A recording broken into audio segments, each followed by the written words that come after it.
राज ठाकरेंनी सरकारला खडेबोल सुनावलेत।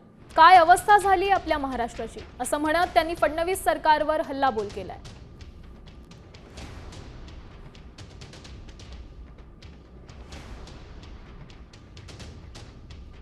ते नेमकं काय म्हणाले तर काय अवस्था झाली आहे महाराष्ट्राची। भविष्यात विधिमंडळात आमदारांचे खून पडले तरी आश्चर्य वाटणार नाही।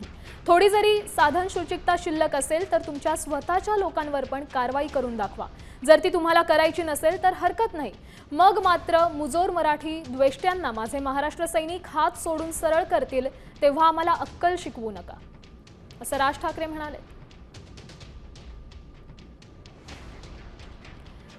आपण पाहू शकतोय खरं तर विधान भवन परिसरात विधान भवन लॉबीमध्ये जो राडा झाला, जितेंद्र आव्हाड यांचे कार्यकर्ते आणि गोपीचंद पडळकर कार्यकर्ते या दोन्ही गटामध्ये जेव्हा हाणामारी झाली तेव्हा राजकीय वर्तुळातून पण चर्चांना उधाण आलं। अनेक आरोप प्रत्यारोप झाले, दोन्ही गटांकडून आरोप प्रत्यारोप झाले आणि त्यानंतर राज ठाकरेंनी ही पोस्ट केली। त्यांनी संताप व्यक्त केला।